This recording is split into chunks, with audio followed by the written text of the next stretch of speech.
What is going on, guys? Jack here, and welcome back to episode 83 of Park to Prem here with Town or Town. Today, we're back. We're taking on the team top of the dog pile, the big man on campus, the head honcho, the biggest sausage. It's Burnley. I feel like I've described them awfully there, but they are very good. They're top of the league, and we are playing them today. But before we get into the league and all that jazz, I thought it'd be nice just to start this episode by having a little look at how some of our youngsters are developing, because we have got, a few youngsters kicking about who I'm quite excited about, and I feel like it's worth, talking about how they're getting on. So anyway, we'll start with Ilya Matasevic, who of course was part of that intake last year. One of the big exciting prospects, a player who I still don't know what I'm doing with him, which might seem a little odd, but, judge for yourself. He's naturally a right attacking mid. He can play anywhere in the attacking midfield or as a striker. My biggest issue with him basically is I feel like he's so well-rounded without having, specific standout attributes that I'm not really sure what position to play him in. Here's the thing. As a winger, he's fine, but he's got lots of 10s and 9s, and these could improve by a few, but I just feel like he's so well-rounded in lots of other areas, you wouldn't really get much out of them. I am working on the assumption that with him only being 17 years old, he's going to improve a lot. And whilst I had been training him as a shadow striker, which had helped with his physicals, if we just look specifically at his acceleration and pace here, you can see they've both gone up from 9 to 10 since April. So there has been improvement in what was his glaring weakness. I've kind of decided to make a bit of a controversial switch, maybe. I'm going to train him to play box-to-box midfielder. And I know that there are a few glaringly obvious weaknesses in his game, such as positioning, teamwork and work rate. But I do feel like, given his age, given how much room he's got to grow, and given just how well-rounded he is, look how many 9s and 10s he's got here and 8s. He's so complete that a winger doesn't really bring out the most of his game. With stuff like 11 marking, that feels like a natural talent that we should build into. Decisions are quite good from a defensive perspective. He's good in the air. He's got good stamina as well. And I'm just hoping that with, training him as a box-to-box midfielder and training his quickness, we can just make him into this just absolute powerhouse of a centre mid who's just incredibly well-rounded in lots of areas. So that's Matasevic. Let me know what you would do with him. What role would you play him as? I tweeted out about it at WorkTheSpace. If you're not following me there, you miss out on some extra little bits and pieces where I talk about stuff going on in the save. But some people were saying he could maybe play as an Enganchen as like a lazy attacking midfielder. And I kind of agree, but then I would still argue that his composure and vision are just too weak, and they're two very essential parts, I guess, of a playmaker. And if you were going to look at perhaps his work rate and say that's a weakness for box-to-box midfielder, I feel like it's almost impossible to ignore the fact his vision and composure are so low. He's just an unusual player. Anyway, a few other players who I do want to talk about. Let's talk about Diakite, who, of course, we signed last year for quite big money at the time. £600,000 from Deportivo La Coruña. So far this year, he's played 21 appearances in non-competitive games. That's for the under-23s and the under-18s. I've got him available for both. And you can see he's developing quite nicely. Has a similar problem to Matasevic in the sense that his physicals just aren't that great. But equally, his pace and his acceleration have both improved a decent amount so far during his brief stint at the club. So I am kind of quite keen to persist to try and train his physicals, try and make him better rounded. Similarly to what we were doing with Matasevic, training him as a shadow striker to really try and help out with his physicals. But you know what? He's showing good signs of development, so I'm not overly concerned there. De Ugo, we talked about how he's out on loan and he's doing well. He's still doing quite well at Blackpool, of course. You can see just the amount of squad depth we've got in the future is just going to be crazy, I feel like. We've got so much potential here. In the under-23s, of course, a few older players. Eric definitely deserves a mention here. He's been developing a ton. A weird player, because I don't know. Let me just compare him with Molineux just as a starting point here, because if we compare him with Molineux, I feel like it's impossible to say he's better than Molineux, right? Just comparing them head to head, in my opinion at least. But according to the Championship season preview, he's the 4th best player in the league, and he's also in the Media Dream 11 as a striker. He's not even playing for the first team. Yes, he's tearing it up for the under-23s. Am I missing something here? If we compare him to Turnbull, for example, they're quite comparable, I imagine. I mean, you can see here, I still think Turnbull is probably the better player there if we just compare him to Shvetsov. You'll notice here, we've got lots of attackers, really. There's no way he's better than Shvetsov. I'm not having it, folks. I'm just not. But the media are really hyping up Eric, which makes me feel a bit weird. Like, should I be doing more with Eric? Should I be playing him out at right midfielder? Should I be playing him as a striker? He's improving a lot, and I have no doubt he'll play a role in the first team in the future. But yeah, the media absolutely love him. And I'll tell you what, the media, they're starting to back us a little bit, folks. We're up into 8th, and that is largely off our recent form, which we shall talk about now.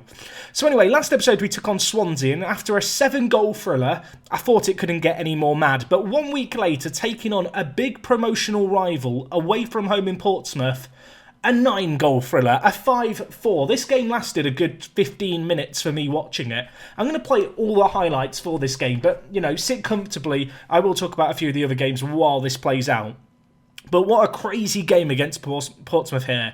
And one of the trends just of our recent form has been goals. We have scored the most goals in the league. We also have the 3rd worst defence in the league. Yeah, it's not perfect by any means, but I just feel like if you can score goals, you're going to win games, right? It might not be particularly sustainable over a longer period of time, I suppose. But yeah, you can see in this game here against Portsmouth, defensively, a little all over the place. But James Molyneux, he got a hat-trick in this game. He was absolutely loving it. I feel like our goals were better than theirs. Molyneux, in particular, had one really tidy one-on-one. Turnbull also getting on the score sheet was a nice sight to see. And yeah, this game was 4-4 all the way until the last 5 minutes of the game, where James Molyneux was threaded through from Shuttleworth to get the 9th goal of the game. It was a roller coaster. It was an absolutely crazy game, the kind of game where I actually had to just take a little step back away from my PC, recoup my mind and just regroup mentally. But yeah, what a win that was, 5-4 there. And I didn't think it could get any more mad. And well, it didn't really. We beat Big Wigan here 5-2 in a big win. Molyneux got a goal, Garrido with a goal, Dazelle with a goal, and Alex Blesser with 2, including a 90th minute goal. And I feel bad for Blesser, because I brought him in to be this Andre Dazelle competitor, I suppose, and Dazelle's just turned out to be the best player in the team again this year. You'll see that with Blesser, he's played in the centre, he's played out on the right, and while the average ratings aren't particularly great, he's come up with some pretty crucial goals for us, including the 2 that he got here. But yeah, another great win. Unfortunately, we followed that up with a game against Luton. It finished 0-0. There wasn't actually a highlight in this game. I think that's the first time it's happened to me on FM20, but there was just nothing to show. Literally no clear-cut chances, no highlights. Boring. The next game we had against Leicester, a good win this one, and Reyes, the left-back, who gets a lot of criticism, and he hasn't been flawless this year. He got the assist for a Molyneux header, if I'm not mistaken. It came in the 66th minute. Leicester, a team predicted to do very well in the league this year, if I'm not mistaken, predicted to finish 2nd, currently 22nd. They're in the relegation zone. They're in the process of a board takeover. They're having a bit of a disaster, and well, we further compiled that. Anyway, the next game we had was against Bristol City. They, at the time, were in 3rd place in the league. A tremendous side, and we went down early on, which had me concerned. Yes, they took the lead in this game at Ashton Gate. Luckily for us, Collie Sacco, lurking out on the left-hand side, the centre mid, lashed one in. The keeper could only get a hand on it. And not long after that, Vinko Kosic was there lurking in the box, as he does, for another goal. He's got a few this year now out on the left-hand side. And it was 2-1 against our big promotional rivals. Away from home, I thought we had it in the bag. And then our highlight started in the 90th minute. Brad Kane, with his 2nd of the game, made it 2-2, stole away the point, and I feel like it really is a testament to how far we've come along that I was gutted to get a 2-2 draw against the team in 3rd in the league. Anyway, following on from that, 2 weird results, 2 3-1s. The first of these was against Leeds United, a fantastic home win.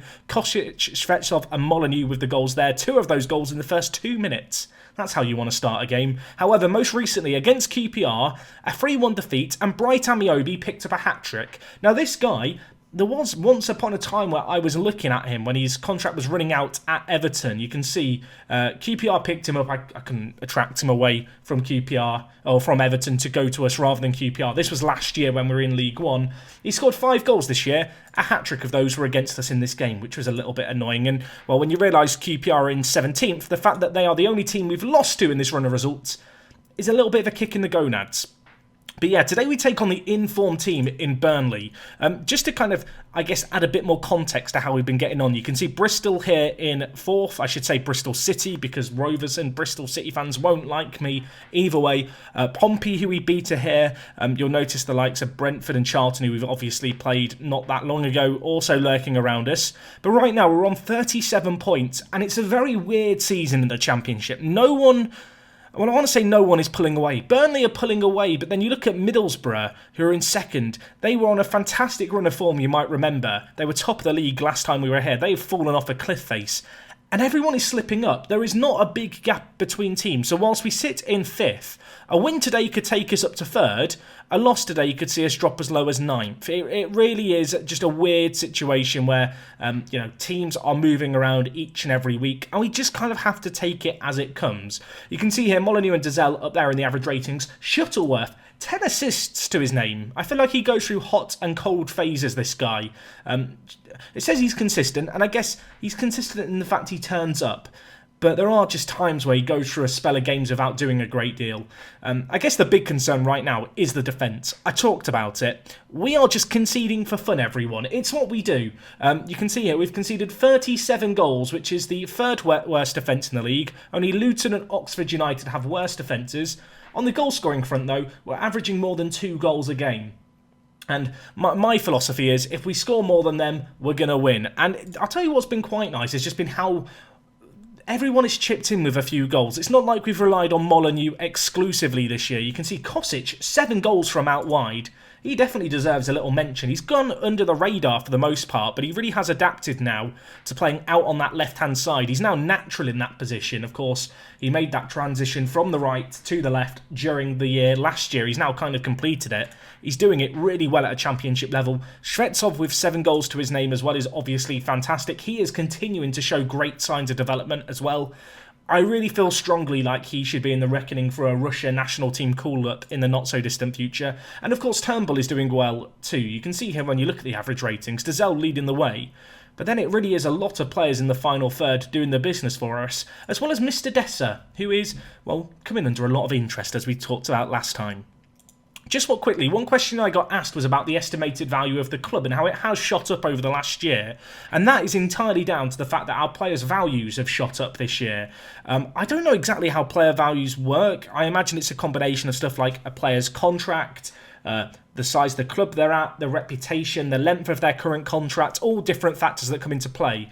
But I imagine that for most of our team, because you will have noticed that these values are a lot higher than they were previously, it's simply down to these players playing at a higher level than ever before and playing in the Championship and really, getting a reputation. You look at a player like Shuttleworth, he's got 10 assists this year in the league. He's actually our highest valued player out of the players we own, of course, ignoring Smoljo at the top. And well, you might have noticed, Smoljo's injured today, everyone. So for this massive game against Burnley, we've got to welcome Will. Can we get a little welcome to Will? I'm thinking of the In-Betweeners here, the first episode where Will's given the badge saying, "Hello, my name is Will." If you've never seen the In-Betweeners, go watch it. The English series, though, it's pretty good.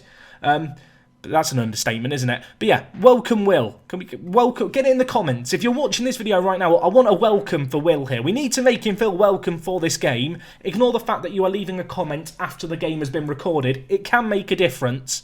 But yeah, we're going to see how Will gets on today. Very, very good goalkeeper.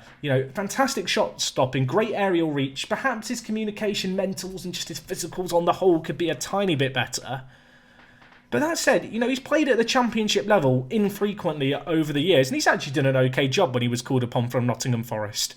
As a backup goalkeeper, I feel like we don't have the highest of expectations. We're kind of looking further ahead for players to help out. I've talked about our poor defensive performance. It's hard to pinpoint an exact player to give the blame to because the average ratings between Rice at left back, Mr. Dessa at right back, and the defenders is 0.04. Yeah, it's crazy how similar the average ratings are. I guess the easiest way to look at it would be to look at the stats match squad view and then look at mistakes and then just find the man to blame here. So I guess Reyes is the player to blame alongside Dazelle and Mr. Dessa. And you can see here, mistakes leading to a goal. Not actually that many, although I feel like that probably isn't tracking quite correctly because I feel like we do make a lot of mistakes. I guess the most concerning thing is the mistakes are coming from our defenders, but my understanding is mistakes is basically losing key aerial duels and that kind of thing. I'm not entirely sure. If you know what mistakes are actually classified as in Football Manager, please let me know. I mean, Hugo hasn't made as many mistakes, but he has also played a few fewer games. One thing that's definitely worth noting, actually, this year is, you might remember last year in League One, I made a bit of a habit of rotating the team a lot, giving everyone minutes. This year I've been a lot more picky about our team. You'll notice that players like DKM, like Michael Roof, who's unfortunately been a bit of a casualty this year, and James Norris, they're not playing many games at all. You know, I'm not rotating the team particularly heavily at all. Players who aren't in the starting 11 or in the 18-man matchday squad just aren't playing. And it might be a little bit of a harsh, but I kind of feel like we're at that point now where our backups that we have here really aren't championship quality, and so when I don't need to put them in, I shouldn't be putting them in, which I think makes sense. You'll notice that Roof is out of the match squad. That is because I brought Eric in, so we might bring him on off the bench, see if the media know what they're talking about. But anyway, let's get into the game here against Burnley. They're top of the league. They've lost 2 of their first 22 matches. We are at home for this game, so that gives me a little bit of hope, but of course we have a rotated goalkeeper. It's not perfect, but the rest of the team is pretty much full strength. So we're going to go with the team that I have been playing the most recently. Of course, the defeat that we had last time out was bitterly disappointing against QPR. We'd been on such a great run of form, you know, to beat Portsmouth, to steal points away from Bristol City. These are the kind of results that are really going to put us into playoff reckoning. And it did feel like we kind of threw away lots of hard work in the game against QPR by just losing 3-1 in kind of the nature of the game that we did. But anyway, let's see how we get on here. Burnley, by the way, similar to Crystal Palace, one of the big favourites for promotion this year. They've got some absolutely crazy players. We'll have to see how we get on. They've got Walker Peters, Dwight McNeil. Yeah, it's a good team, is basically what I'm trying to say. Not to get the excuses out early, but we have to be realistic. There is a big golfing quality, really, between the teams relegated from the Premier League every year and even, you know, the 4th and 5th best teams behind them. That's kind of just how the Championship is. Anyway, Ray's on the left-hand side here, whipping it. Molyneux's there, and we take the lead, and Ray's, for all the hate he gets, he puts in another fantastic ball into the box. Molyneux with it. 13th goal of the year. Don't think he's really competing in the top goal scorer department yet in the league, but with goals like that, and his recent form being as it is, he could well move into reckoning. It really has been Molyneux playing alongside either Turnbull or Shvetsov this year. That's kind of been the rotation. That's another reason why it's difficult to play Roof or Eric in, you know, the 4th striker. I can easily justify Turnbull and Shvetsov rotating, but Molyneux is just kind of a pillar of our team. And well, Shvetsov, he puts us 2 goals ahead after 10 minutes. Now, the great thing here is we're continuing on with our goal scoring, which is something we didn't do against Crystal Palace a few live comms ago when we needed to. The concern is we know how awful we are defensively, so we probably need to score a few more here. But Sacco with the assist, I thought Shvetsov was going to be offside, so my celebration was a little muted, but it turned out that the left-back for Burnley was playing him on. And well, what a start to this game. This is exactly what we want, although both centre-backs being on bookings is a little bit of cause for concern. Ball whipped in, Hugo wins it, Sacco nods it on his merry way, gives it to Shvetsov. Molyneux, use your pace, my friend, burn him for pace, he does him. Molyneux, can he finish? Yeah, of course he can, it's 3-0 here. They've lost twice all year, and we're 3-0 up. I mean, it has the towel or bottle job written all over it, doesn't it?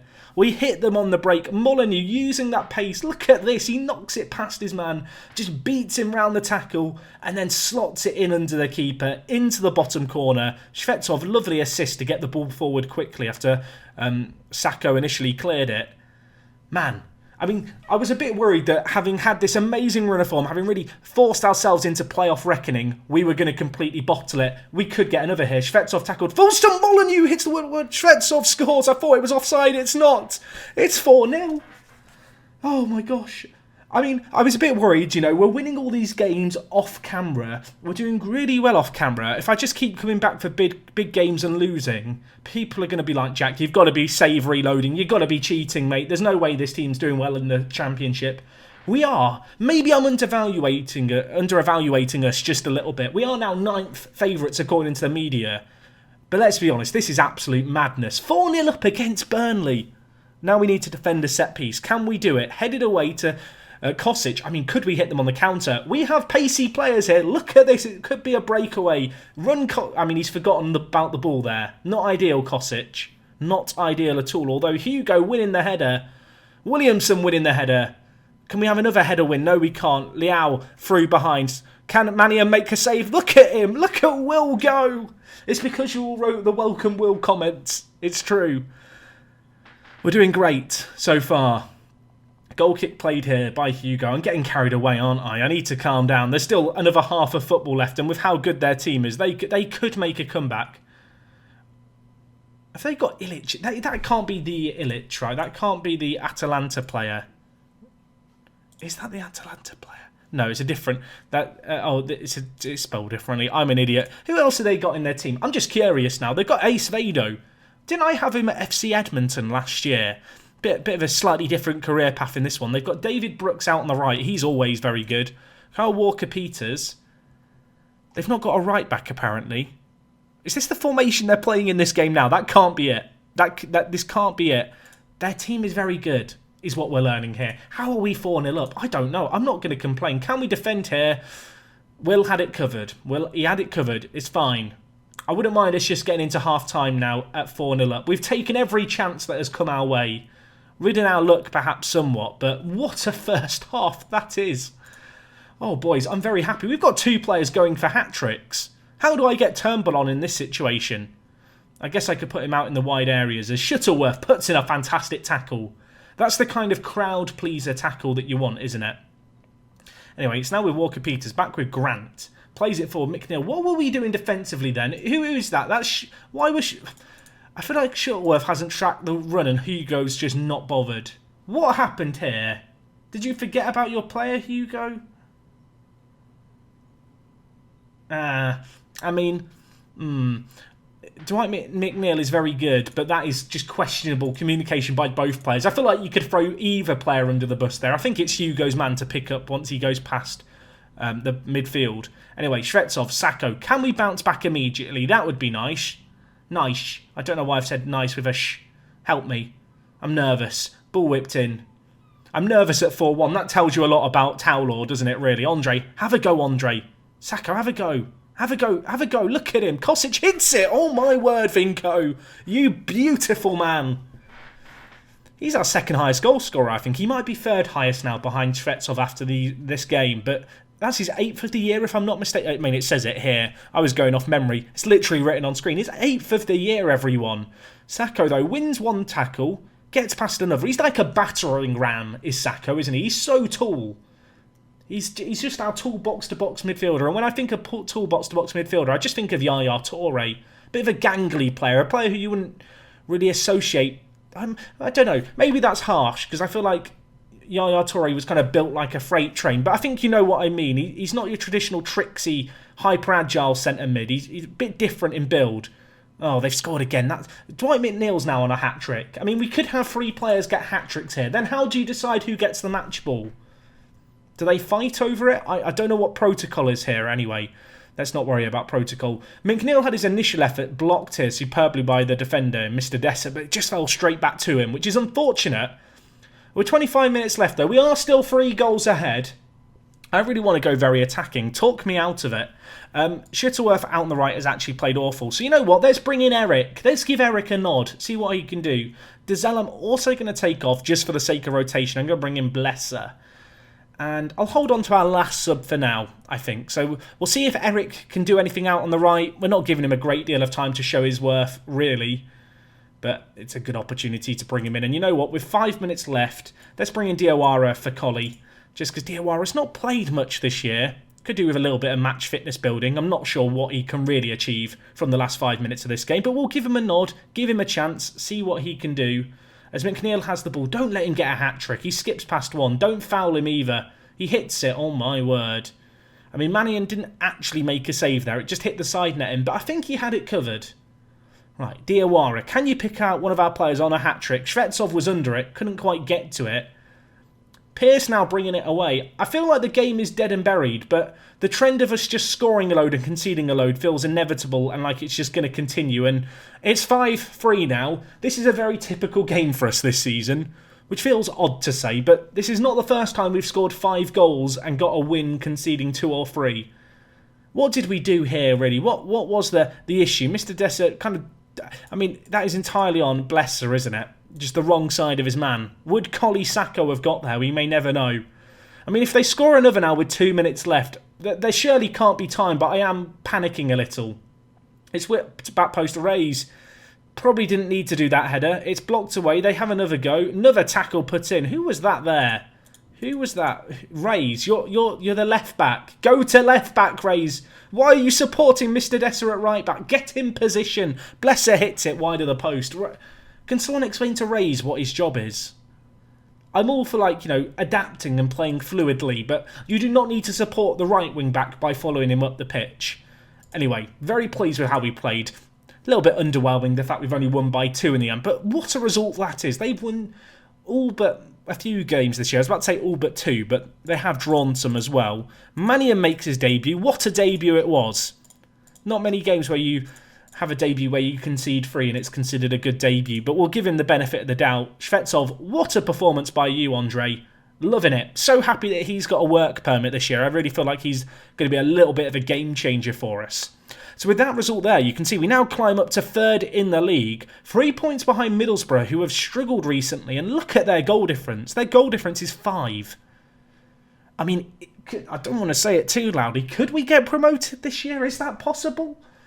I want to believe. We're going to need a few more results like that one, you'd imagine. But yeah, what a crazy, crazy result that is. How many have Burnley conceded this year? They conceded 22 prior to that game. Oh no, sorry. How many had they conceded? Where are you, Burnley?